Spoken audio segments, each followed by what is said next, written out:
Join us and help us continue to support the many talented people of our community. Learn how to get your business highlighted on La Crosse Local. Go to lacrosselocal.com and click on Advertise.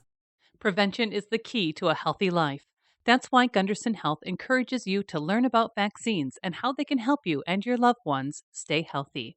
Vaccines protect against preventable diseases and viruses by boosting your body's defenses. Visit GundersonHealthVax.com to learn more.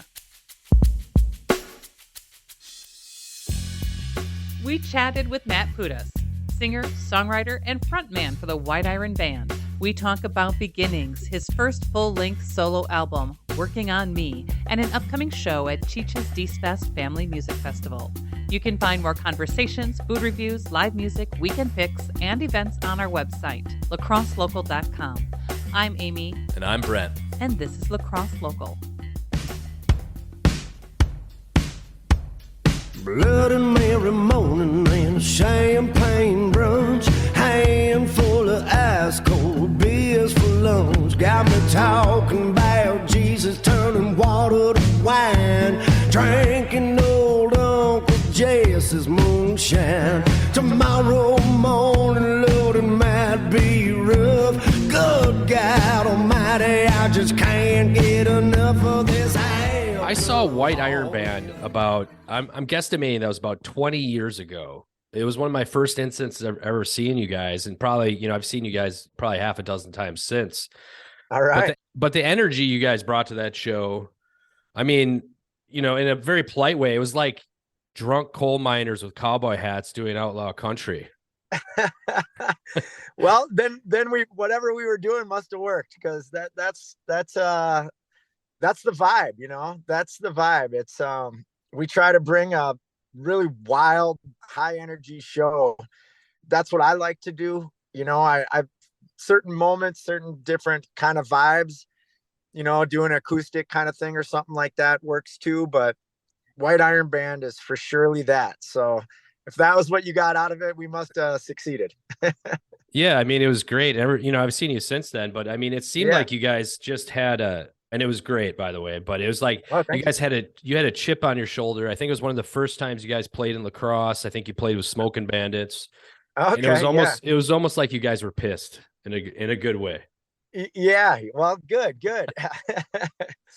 There's just a certain energy that happens with the guys in the White Iron Band that I think that's still the vibe today. So I think we still carry that. So where did it all start? Like, where were you born? How did you, eventually, how did you get into music? Yeah. Well, I'm from just the Southwest Metro, Minneapolis. I went to school I grew up with the guitar player and the keyboard player and the drummer. We all went to school together. Then I went to college up in Ely, Minnesota, at a small little college, Vermilion Community College up there. That's where we kind of picked up the White Iron Band thing. But we had been playing together for maybe 2 years prior to that, off and on.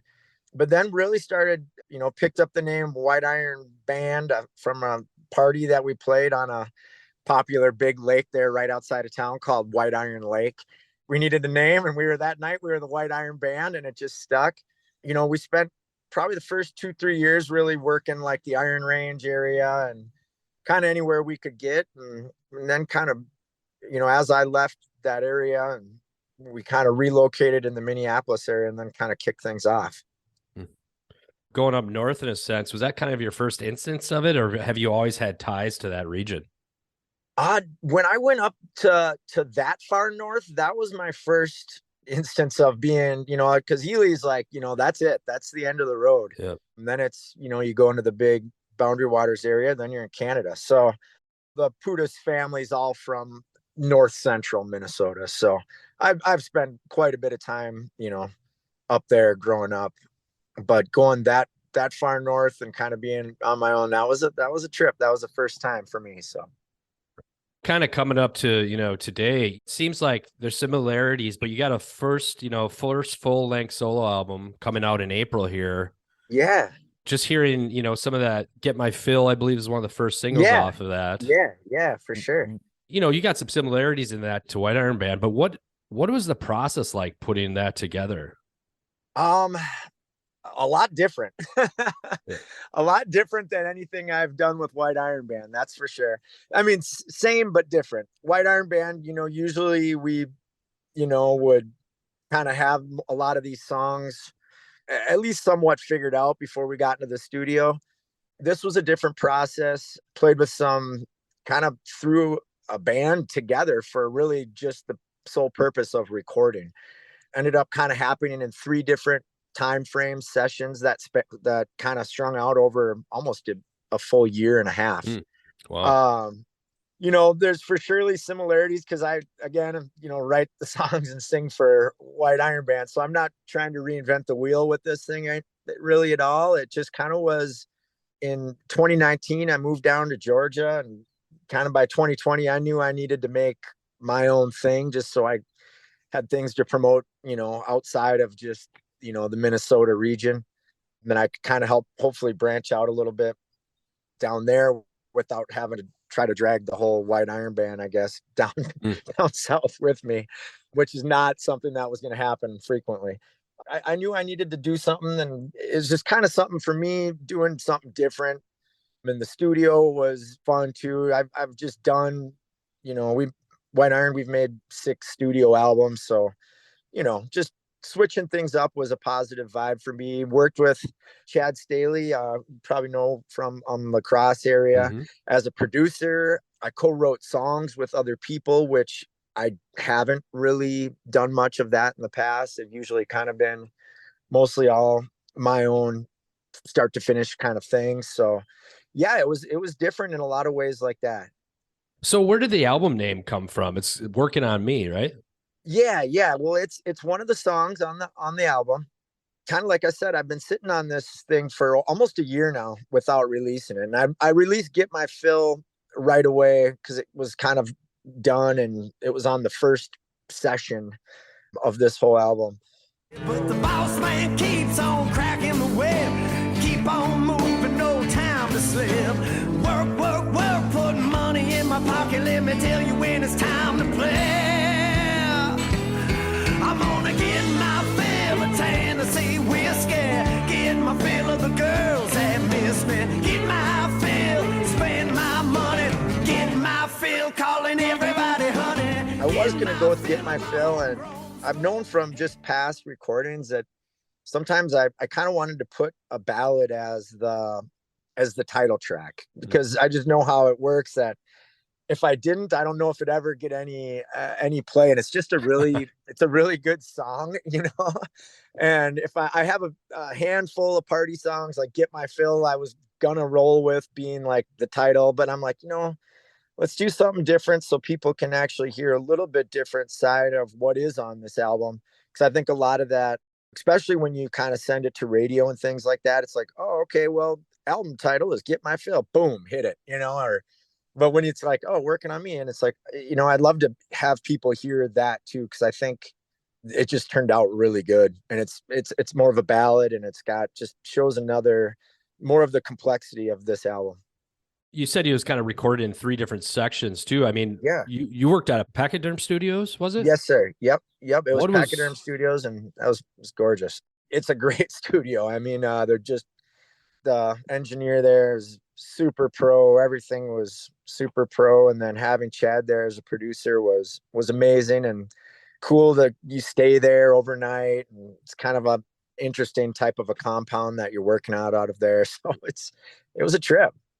You have multiple things coming up in the La Crosse region. You have an upcoming show at the main album release. Yeah. It looks like you have a number of guests playing with you that night. Who's on the bill for that with you, or who's playing the songs? Are these people were on the albums, or is this something you're putting together? Yeah. So that night we at the main, we are going to keep it kind of a pretty mellow, kind of acoustic vibe. I'll have Greg Halls, for surely Cheech, has helped me put all this together. Greg is on every song on this album and was really worked with me truly side by side on putting this thing together. He was great. And then it's a couple, Alexandra Green and Kale, and Alexandra does all the backup vocals with me on the whole album, and she's amazing. So she's going to be there, and Kale plays mandolin and fiddle and just kind of a everything kind of guy. So we're going to make it sound real pretty there at the main on 420, give everybody that good dose of harmonies, and really try to focus on the songs and maybe not as much as like we were talking about earlier, like the wild party vibe. Sure. Don't kid yourself. There's always a little bit of that. So there'll be some foot stomping going on. Oh, I can't get away from it if I try.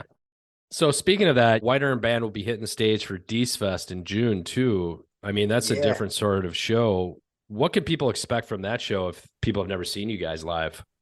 High energy, foot stomping, kind of like you were mentioning before. I mean, White Iron Band, we haven't tried to really change that much. We don't play a lot of slow stuff. We really bring it. We keep the energy at a real high level. It's wild. It's fun.